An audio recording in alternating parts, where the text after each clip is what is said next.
살아계십니다. 네. 여러분 오늘도 저와 여러분 함께 하시는 분이심을 여러분 믿으시기 바랍니다. 네. 이 앞뒤 좌우로 인사하는 거예요. 그 앞에 있는 노래가 소리 났는데 네. 이렇게 인사하는 겁니다. 하나님 당신을 참 사랑하십니다. 자, 하나님 당신을 참 사랑하십니다. 네.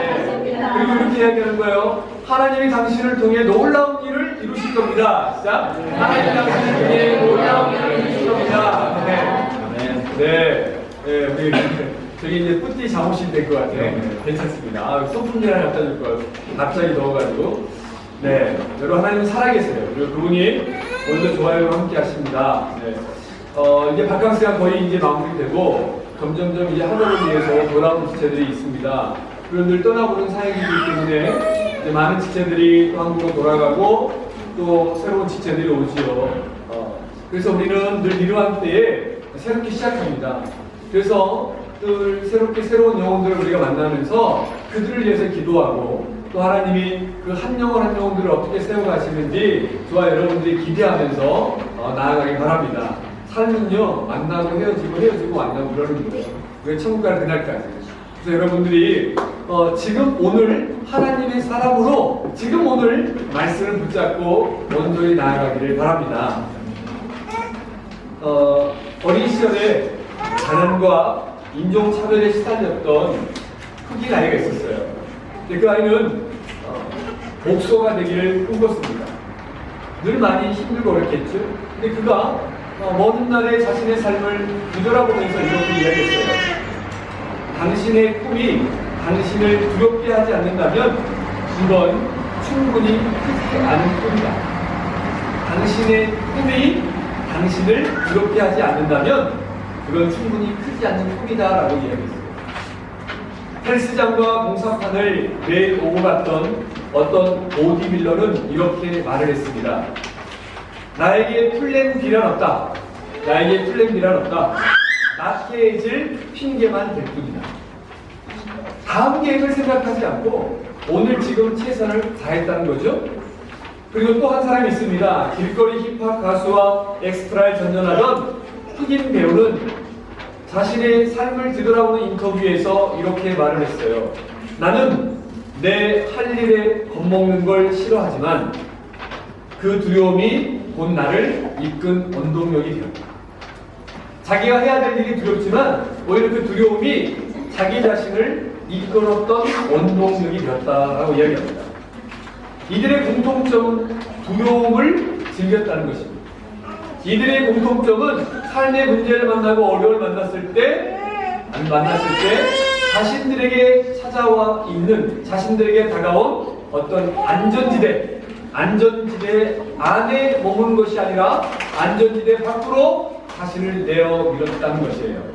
심리학자들은 이 안전지대라는 용어를 쓰면서 어떻게 표현하냐면요, 자기가 삶을 살아가는데 참 편안한 그 바운더리죠. 불안과 스트레스가 없고 가장 마음 편안한 상태를 유지할 수 있는 그 상태를 줄 수 있는 공간, 사람, 환경, 그 테두리 안에서 벗어나지 않는 것. 그 안전지대에 머무는 것이죠. 그러니까 인간은 익숙하고 안전한 것만 찾는 경향이 있잖아요. 그렇죠? 늘 똑같은 일을 하죠. 늘 똑같은 옷을 입고 늘 똑같이 만나는 사람을 만나고 늘 먹던 음식을 먹지요. 그런데 놀라운 사실은요, 이렇게 안전지대 안에서 계속해서 있다 보면 어느 순간 많은 사람들이 지루함과 권태를 느낀다는 거예요. 또 자칫 무기력한 상태에 빠지기도 한다고 이야기합니다. 실제로 미국의 한 연구팀은 생쥐를 통해서 실험을 했는데요, 미로 안에서 이 생쥐, 실험기 있잖아요. 흰 쥐를 놓고 어떤 쥐들이 이 미로를 잘 통과할까? 그걸 찾는 그 실험을 했어요. 그랬는데 그냥 아무런 반응 없이 일반적으로 정상적인 쥐를 놓았을 때는 이 미로를 찾는데 시간이 많이 걸리고 중간에 포기하기도 했어요. 그런데 적절한 스트레스, 적절한 자극을 줬던 쥐는 오히려 일반적인 쥐보다 그 미로를 찾고 해내는, 오히려 통과하는 그 시간이 빨랐다라는 거예요. 물론 여러분 우리가 이 쥐에 대해서 또 실험을 해서 모든 걸 다 판단할 수 없죠. 그런데 사람이 삶을 살아가면서 만나는 적절한 스트레스, 적정 불안이라고 이야기하거든요. 적당한 문제. 오히려 이런 문제들이 삶을 더 힘있게 나아가게 한다는 이야기가 증명이 된 거죠. 근데 이게 여러분 다 완벽하진 않아요. 근데 한번 생각해 보세요. 저와 여러분들이 학교 다닐 때, 지금도 마찬가지지만 시험 볼 때 어느 때 가장 집중도가 높아요. 시험 보기 전날. 혹은 이제 다음 과목을 시험 볼 때 쉬는 시간 10분. 그때 5분을 화장실 갔다 하고 그 5분 안에 정말 열심히 보잖아요. 불안한 거죠. 두려운 거죠. 근데 많은 사람들이 이 불안과 두려움으로 인해서 지치고 힘들고 이 스트레스 받지 않는 길을 피해버린다는 거예요. 그러니까 안전지대에 계속 머문다는 거죠. 근데 여러분 기억하십시오. 저와 여러분은 하나님의 사람이에요.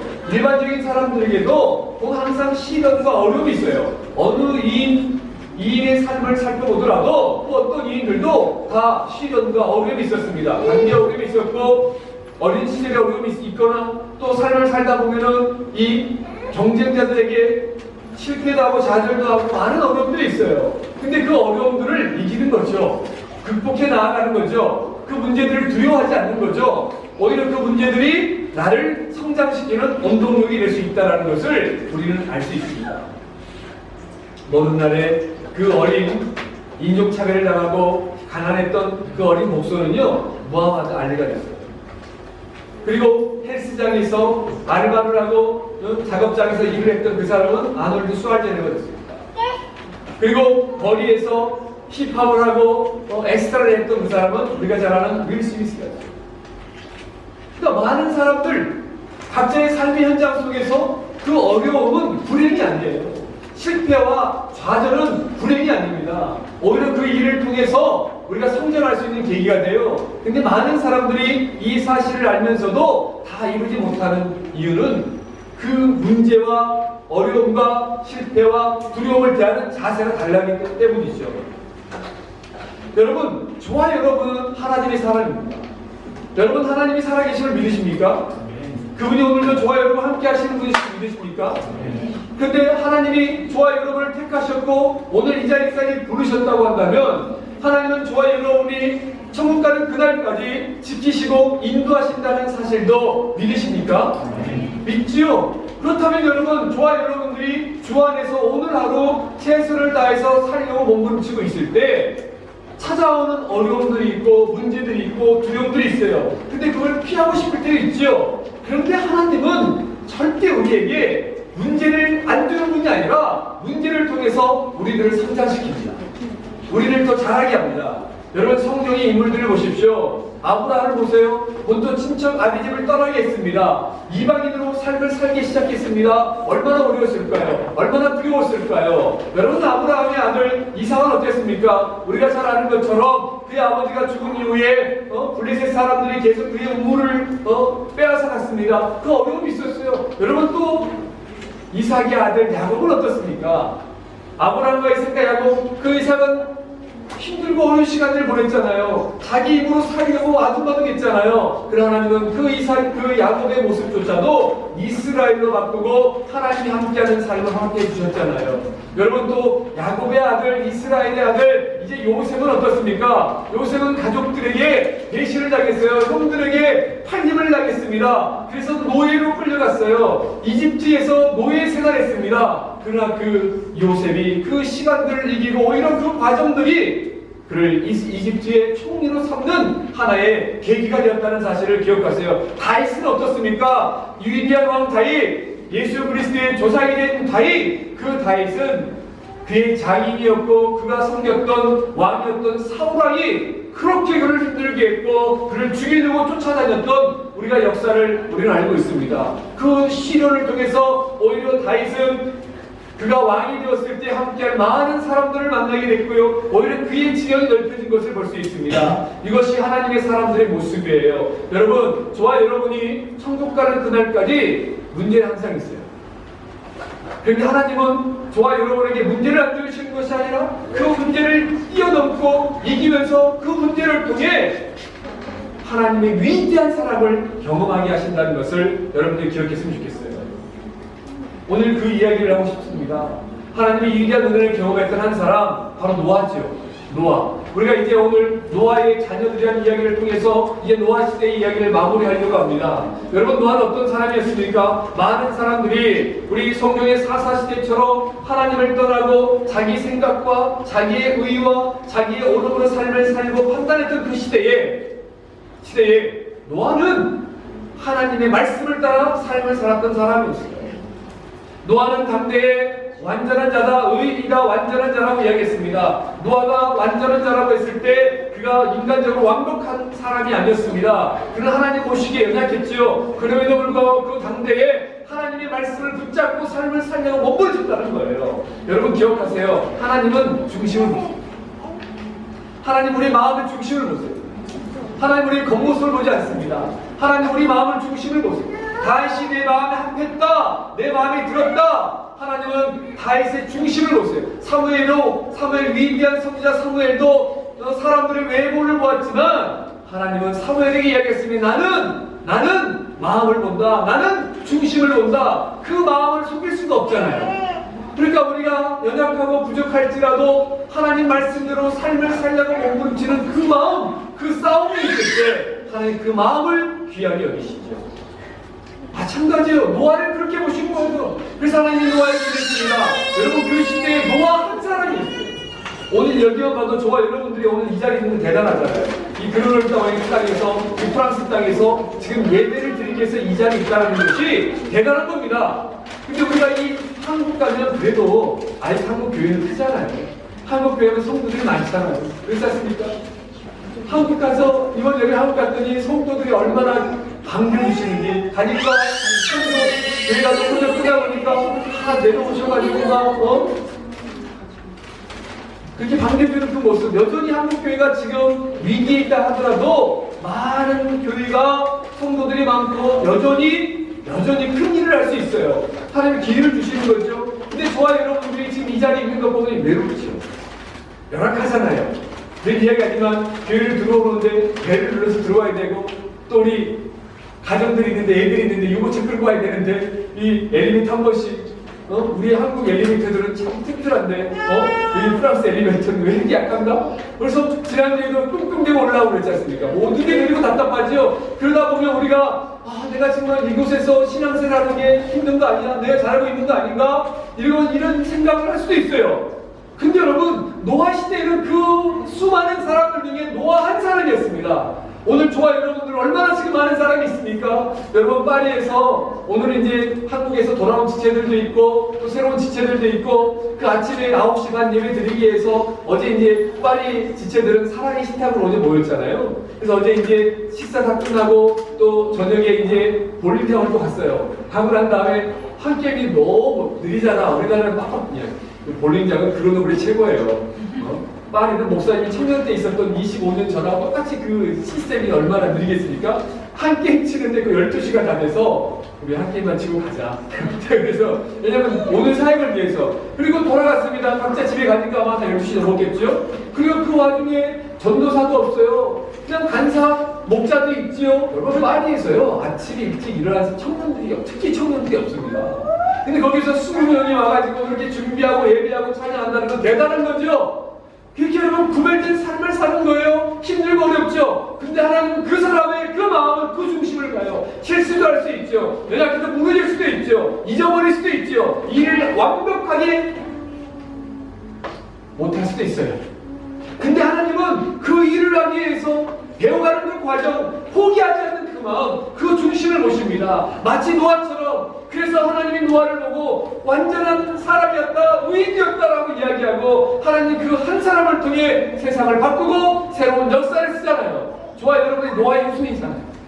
이제 저와 여러분 노아의 후손이잖아요. 셈함 야벳의 후손이지 않습니까? 이렇게 하나님은 새로운 역사를 써가요. 하나님은 지금도 마찬가지입니다. 하나님의 사람들이 사라져가고 있고 믿음을 잃어가고 있고 이 성경이 하나님의 말씀을 믿지 않는 이 유럽 땅에 다시 하나님이 1884년에 아펜젤러 선교사님과 그리고 언더우드 선교사님이 인천 재물포항을 통해서 우리 조선왕까지 온 이후에 그 복음이 이제 본격적으로 조선에 심겨지고, 그리고 이제 오랜 시간이 흐른 다음 뒤돌아봤더니 복음을 전했던 유럽과 미국의 이 신앙이 사라져가고 있는 때에 한국 사람들이 이 땅에 보내서 다시 믿음을 증거하고 있는, 복음을 전하고 있는 그 역사가 있지 않습니까? 하나님은 믿음의 사람을 쓰는 거예요. 그 환경과 그 주변이 어떻든 간에 하나님만을 바라보고 신뢰하는 사람을 쓰는 겁니다. 마치 노아처럼. 그런데 여러분, 이렇게 하나님이 노아의 방주를 지으라고 이야기했습니다. 방주를 지으라고 했다는 말 자체는 뭐예요? 하나님의 심판이 있을 거라는 거잖아요. 심판이 있을 거라는 거예요. 근데 노아는 그 말씀을 듣고, 신학자들은 120년이라고 이야기해요.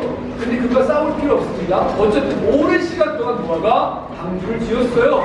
그 방주를 듣고 하나님이 40일을 또 심판하셔서 지면에 있는 모든 생물을 다 쓸었죠. 그리고 이제 노아가 하나님의 은혜로 무지견장을 받고 비둘기를 통해서, 그리고 이제 다시 육지로 내려옵니다.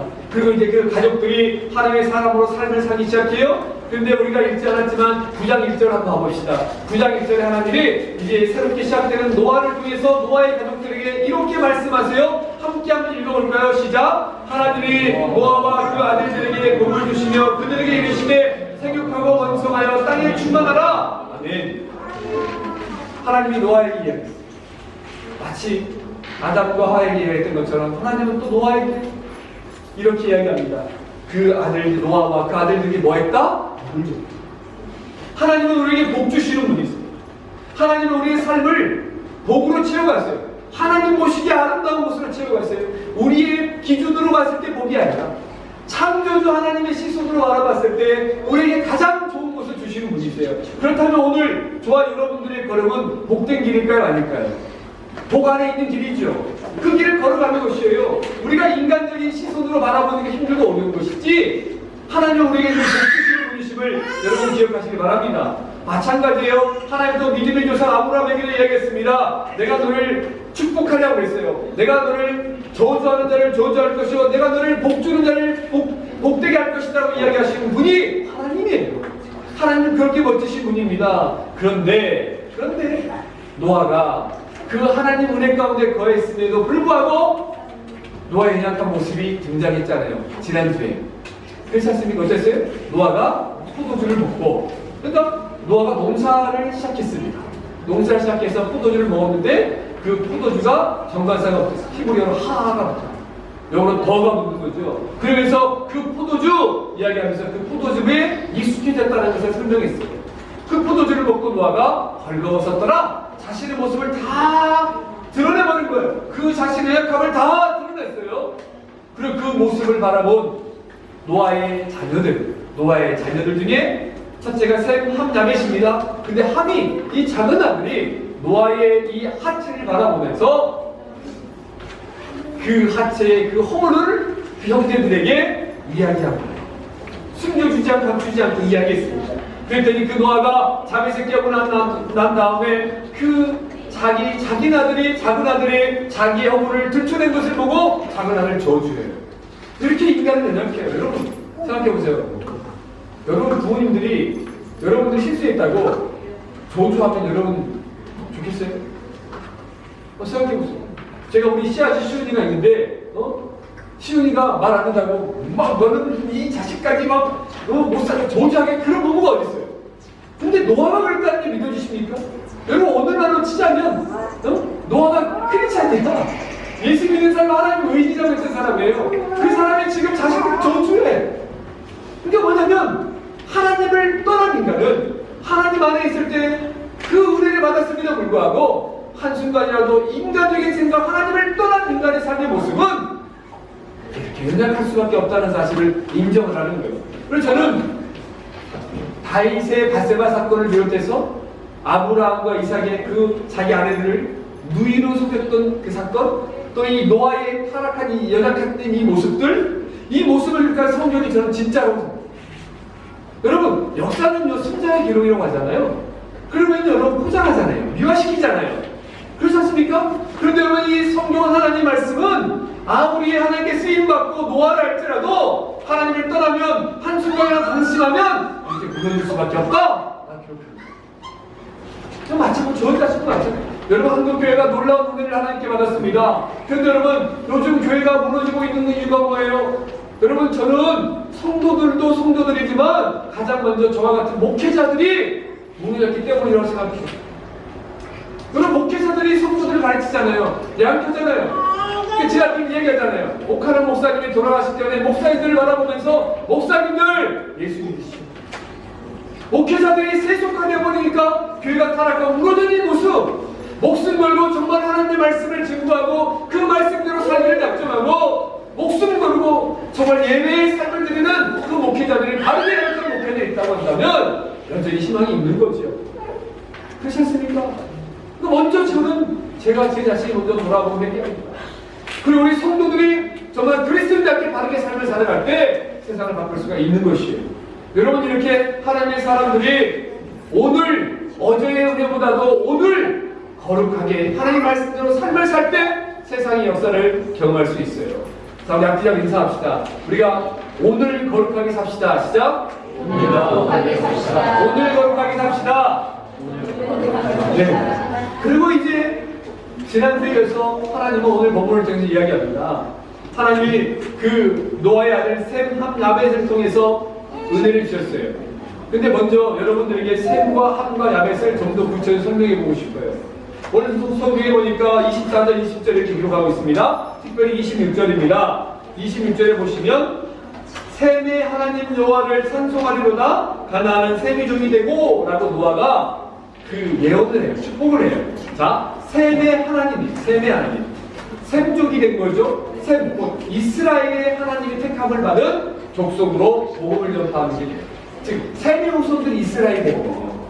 자, 이 성경 말씀이 구체적으로 보면요, 이스라엘 족보에 대해서 나오지 않습니까? 창세기 11장 10절과 27절, 그 다음에 마태복음 1장에 보면 족보가 나와요. 예수의 족보. 그 다음에 누가복음 3장에 보면 이제 족보가 거꾸로 올라가요. 거꾸로. 그러니까 족보에 대해서 나오면 제일 우리가 셈이 나와요. 셈의 족속이 나와요. 셈의 족보는 일이 아니라 셈의 족보가 나오고 거기서 예수 그리스도가 나오고 아브라함과 이삭과 야곱이 나오는 거죠. 즉 노아의 예언대로 하나님이 셈의 하나님이라고 이야기한 것처럼 이 이스라엘의 민족이 돼서 온 인류에게 주의 복음을 전하는 역할을 감당하게 합니다. 그 25절에 보면 이제 함의 아들 가나안을 통해라고 이야기합니다. 하나님의 말씀이 이루어지는데 그의 형제들의 종이 될 것이라고 이야기해요. 바로 이 함의 아들 가나안이 가나안 족속이죠. 가나안 족속이 이스라엘 정복을 당하잖아요. 오늘날의 팔레스타인을 이야기합니다. 근데 저는 여러분 궁금하지 않아요? 왜 함이 잘못했는데 함의 아들 가나안에게 저주가 있나? 바로 이것은 뭐냐면 이것입니다. 여러 가지 신학적으로 분별하지만 일반적으로 함은 여러분 부모에게 있어서 가장 큰 고통은요, 자식이 아픈 겁니다. 자식이 잘못되는 겁니다. 자식이 속상한 겁니다. 우리 송씨는 안 그래요? 우리 지우가 다치고 아프면 그처럼 마음 아프잖아요. 속상하지 않습니까? 속상. 그러니까 함이 또 어떤 신학자들은 이 노아의 허물을 되찾는 게 가나안이다라고도 해요. 근데 그게 이제 의견이 분별하지만 일반적으로 해석한 게 함에게 저주를 내리고 가장 더 아픈 슬픔의 고통은 뭐냐면 그의 아들 가나안을 통해서 이 저주가 이루어져요. 그러니까 이게 더 슬픈 거예요. 그렇잖아요. 우리 박물이 김사님이 이렇게 노아가 잘 살아야지. 누군가가 노아 때에 어떤 저주가 임할 거다 그러면 그것처럼 얼마나 마음 아프고 너무너무 힘든 거예요. 차라리 내가 아팠으면 아팠지. 그러니까 이런 과중한 정보를 노아를 통해서 함에게 가나안에게 이어진 거죠. 근데 이렇게 해서 결국 가나안의 형제들에게 종이 되죠. 그리고 여러분 27절에 보면 야벳이 나옵니다. 자, 야벳을 창자게 하사 셈의 장막에 거하게 하시고, 셈의 장막, 즉 여러분 뭐요? 이스라엘 통해서 이 야벳이 유럽 족속이 되는데 유럽의 복음이 전파되잖아요. 그리고 난 다음에 가나안은 그의 종이 되게 하고, 여전히 이 세상 역사를 봐보십시오. 즉 하나님의 말씀대로 세상 역사가 노아를 통해서 이루어지는 것을 볼 수 있어요. 그런데 중요한 사실이 있습니다. 이게 이렇게 해서 우리는 다 정해진 것이 아니라 이들 중에서도 예수 그리스도를 구세주로 믿고 나오는 사람들은 하나님이 구원해 주시고 그들에게 새로운 역사를 허락해요. 왜? 여러분, 저와 여러분들은 이스라엘 입장에서 보면 이방인이에요? 이방인이 아닙니까? 이방인이죠. 그런데 여러분, 하나님은 이 혈육과 족속의 문제가 아니라 하나님은 믿음의 후손들이에요. 그래서 저와 여러분들은 아브라함의 영적인 후손이잖아요. 셈의 후손인 거예요. 믿음의 후손인 거예요. 오늘날 교회를 이루는 저와 여러분들이 이 아브라함에게 하나님이 허락하셨던 이 영적인 복을 지금도 받고 누리고 있게 된다는 겁니다. 여러분, 이 일은 뭐냐면, 여러분, 우리가 잘 아는 여호수아 갈렙 있잖아요. 원래 갈렙은 유대족 지파가 아니었습니다. 그런데 여러분, 그 갈렙은 하나님을 믿고 하나님을 믿음으로 유다 지파에 들어가서 이 대표가 됐다는 사실을 여러분 기억하시기 바랍니다. 하나님은 이렇게 믿음을 가지고 사람을 판단하고 역사하시고 믿음의 사람을 통해 역사하세요. 이렇게 하나님이 셈, 함, 야벳을 통해서 노아의 힘을 통해서 이루었던 이 약속이 이루어지는 걸 볼 수 있어요. 즉 하나님이 말씀하신 것은 반드시 이루어진다. 그런데 우리가 이 자녀를 통해서 살펴볼 게 있습니다. 23절 할 때 읽어봅시다. 23절 시작. 셈과 야벳이 옷을 가져다가 자기들의 어깨에 메고 뒷걸음질 쳐 들어가서 그들의 아버지 한채를 덮었으며 그들의 얼굴을 돌이키고 그들의 아버지 한채를 보지 아니하였더라. 아멘. 한번 따라서 해볼까요? 졸리니까. 하나님의 사람들은 따뜻한 사랑으로 허물을 감싸고 품어줘야 돼요. 여러분, 하나님의 사람들은 누군가의 허물을 감싸고 품어줘야 돼요. 마치 오늘 셈과 야벳, 그의 아버지가 술 먹고 분명히 여러분 셈, 함, 야벳을 알았어요. 그 아버지가 이제 포도주 집에 익숙해진 것을. 그 허물을 들춰낼 수 있었겠지요. 그렇죠? 근데 오늘 본문을 보면 셈과 야벳은 그의 아버지의 하체 허물을 바라보면서 함이 이야기했을 때 봤겠죠? 그러면서 그걸 보지 않으려고 뒷걸음질 쳐서 그의 옷으로 덮어냈어요. 이거에 허물을 덮어냅니다. 그럼 제가 우리 리더들하고 목자들하고 이야기했는데요. 참 신기해. 사람이 자기의 어떤 이제 의지나 좀 이제 이성을 잃었을 때 하는 행동이 뭐냐면, 우리 술 취한 사람들 우리 보잖아요. 여기 보면요, 자기 몸을 벗거나 함부로 해요. 그러니까 과거에 좀 정신이 이상한 자매라든지, 우리 어렸을 때 보면 각 시골마다 그 나라가 전쟁이라는 그 영향에서 약간 미친 자매들이 많았었어요. 미친 형제들도 있었고, 시골에 진짜로. 예전에 뭐 독재 정권의 민주항쟁에 가서 고문당해서 오신 분도 있었고요. 그리고 약간 정신이 나는 특징이 뭐예요? 몸을 함부로 해요.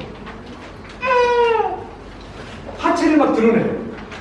그러니까 뭐냐면 자기를 이성을 잃은 거예요. 근데 그걸 어떤 사람은 얼라리하고 어린아이가 모르니까 막 들쳐내고 막 허물을 들은 사람이 있는가 하면, 오히려 어떤 사람 말이 필요 조용히 허물을 덮어주는 사람이 있어요. 하나님은 이 후자의 사람을 사랑하시는 거예요. 그러니까 허물을 덮어주는, 누군가의 허물을, 내 아버지의 허물을 들춰내는 것이 아니라 허물을 가리기 위해서 뒷걸음치면서 그걸 덮어줬던 그 모습을 하나님 보는 거예요. 하나님 믿음의 사람들이 이런 사람이 돼야 될 거예요. 여러분, 오늘 한국교회가 힘들고 어렵죠. 또 여러분, 우리 사이가 어렵죠. 근데 여러분, 세상을 보십시오. 청문회라든지 어떤 누군가를 검증할 때 보면 완전히 다 까발리잖아요. 그러셨습니까? 여러분, 근데 거기서 완벽한 사람이 없어요. 여러분, 저희 허물을 까기 시작해보세요. 얼마나, 그리고 또 여러분, 사실 아닌 것도 얼마나 많이 거예요. 우리 김 기사의 과거를 다 알고 있다라고 싹 얘기해보세요. 그러면 그렇잖아요. 이게 인간이에요. 근데 믿음의 사람들은 허물을 덮어줘요. 그 허물을 감싸줘야 되는 겁니다. 그런데 하나님은 이 모습을 사랑해요. 특별히 셈과 야벳이 그의 아버지 노아의 허물을 가했다는 건 뭐냐면요, 하나님이 주신 권위를 인정해요. 하나님이 주신 권위를 세워줬다는 거예요. 이거예요. 하나님이 주신 그 질서 안에서 이 셈과 야벳은 순종했고 나아간다는 거죠. 이것입니다. 여러분, 정말 나쁜 부효자들이 부모님한테 대는 거죠. 그렇지 않습니까? 그러니까 이 셈과 야벳은 그 길.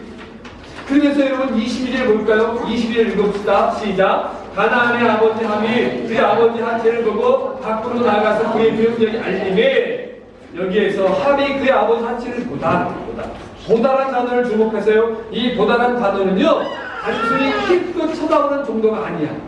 그 광경을 보고 막 만족스럽고 너무 좋은 거야. 우리 있잖아요. 우리 다른 사람들이 막 우리 한국 가면 얼마나 호텔이라든지 이렇게 가면 이 몰래카메라 항상 검사해야 된다잖아요. 관음증. 마치 이 함은 그 아버지의 이 하체를 바라보면서 이 부정한 모습을 바라보면서 막 즐기는 거야. 그러면서 막 낄낄대며 웃으면서 그 아버지의 하체를 드러내면서 봐라 그런 형제들에게 다 이야기하는 거예요. 지금 이 보다란 단어는 이 의미가 담겼어요. 지금 뭐냐면 아버지의 허물을 즐기면서 다른 형제들에게까지 아버지의 수치를 전하고 있는 것입니다. 이거예요. 수치를 바라보면서 심지어 신학자들은 이렇게 이야기합니다. 의적으로 악의적으로 사단의 미소를 생각해 보세요. 그 미소를 떠올려 보십시오. 그러면서 하체를 드러내는 거예요. 이거예요. 이게 문제입니다. 지금 뭐냐면 여러분 셈과 야벳은 그의 아버지의 권위를 세워줬잖아요. 그 반대로 함은 그의 아버지의 권위를 실추시키고 권위에 순종하지. 봐라. 이게 불순종이에요. 여러분 따라서 해볼까요? 작은 악이라도 경계하며 그 자리를 떠나자. 여러분 우리가 살아있다 얼마나 많은 유혹이 있습니까? 이건 한 번만 해볼까? 이 정도 했다고 해서 우리가 뭐 무너질까? 근데 여러분 악의 시작은 항상 작은 것부터 시작해요. 작은 유혹부터 시작해요. 그래서 옛날에 있잖아요. 소도둑이 바늘도둑이 작은 이 허물 하나가 시작되는 겁니다. 여러분 대기 댐이 무너지고 홍수는요 이 작은 바늘구멍만한 그 구멍 하나에서도 시작되는 거예요. 지금 이것을 경계하라는 거예요. 함은 그 광경을 바라보면서 즐긴 거예요. 그 작아 보이는 그 함, 이것이 뭐 얼마나 큰 악입니까? 라고 우리 이 성경을 읽은 독자들은 이렇게 생각할 수 있어요. 그러나 하나님 그것이 얼마나 큰 죄인가? 라고 우리에게 이야기하는 거예요. 그래서 오늘 저와 여러분들에게 그런 놈을 선한 여러분에게 지체를 이야기합니다. 작은 악이라도 경계해라. 그 악의 자리를 발견하면 떠나라. 그 악을 떠나라. 오늘 믿음의 사람들이 이 악과 싸워야 됩니다. 이렇게 싸워나갈 때 셈과 야벳처럼 오히려 하나님 주신 권위를 세워가고 정말 그 아버지의 하체를 드러내지 않으려고 노력했더니 작은 발걸음 가진 사람들에게 하나님은 26절과 27절에 다시 한번 말씀합니다. 함께 읽어볼까요? 시작! 또 이르되 셈이 하나님 여호와를 찬송하리로다. 가나안은 셈의 종이 되고 하나님이 야벳을 창대하게 하사 셈의 장막에 거하게 하시고 가나안은 그의 종이 되게 하시기를 원하노라. 아멘. 이겁니다. 하나님은 이런 복을 주세요. 여러분 하나님은 이런 복을 주십니다. 하나님은 반드시 하나님의 사람들을 지키십니다. 지금 연약해 보이겠죠. 지금 별 볼 일 없어 보이겠죠. 왜? 여러분 이 세상에 정직해 보십시오. 이 세상에서 더 열심히 일해 보십시오. 오히려 여러분 적절하게 눈치 보고 살아가는 사람들이 더 잘 되는 것 같아요. 승승장구하는 것 같아요. 근데 놀라운 사실 뭔지 아십니까? 진실되고 정말 우직하고 밀어나리 않지 열심히 일하는 사람은 이용당하는 것 같고 손해를 보는 것 같고 알면서도 속아주는 사람이잖아요. 그러다 보니까 승진도 더디하는 것 같고 밀려나는 것 같아요. 근데 여러분 한순간 하나님이 그 사람들을 드러내고 못 쓰세요. 근데 여러분 눈치 보면서 정말 공모수술을 쓰면서 어떻게든지 수단과 방법을 가리지 않고 이기려고 합니다. 자기 자리에 올라갑니다. 그런데 어느 순간 청문회를 보세요. 다 드러납니다. 오히려 그 허물들이 자기의 발목을 잡고 자기를 무너뜨리는 문제가 된다는 것을 발견합니다. 신기합니다. 이걸 말로 다 설명할 수가 없어요. 진짜 여러분 제가 목사님 말로 다 설명할 수가 없어요. 하나님이 하시는 일이거든요. 하나님이 그 사람을 높이 드십니다. 아니 지금 당장 그렇게 살지 않는다 할지라도 우리가 보기에는 만족스럽지 않는 자리, 만족스럽지 않는 어떤 그 권력이 있다 할지라도 하나님의 사람들이 정직하고 바르게 살면 하나님 그 사람들을 통해서 그의 자손과 많은 사람들 후대에 영향력을 주는 사람으로 세워갔어요. 그런 진정으로 창대하게 하신 것이 무엇인지, 하나님의 복이 무엇인지 하나님이 복이 하신다는 사실을 여러분 기억하시길 바랍니다. 여러분 기억하십시오. 노아의 자녀들이었던 것처럼 이 하나님의 권위와 능력이 저와 여러분에게 있고 하나님의 지금 저와 여러분을 통해서 하나님의 선을 이루어가고 있음을 확신하는 한 주가 되기를 주님의 이름으로 축원합니다. 기도하겠습니다. 살아계신 아버지 하나님 감사합니다. 갑자기 찾아온 저희 속에서도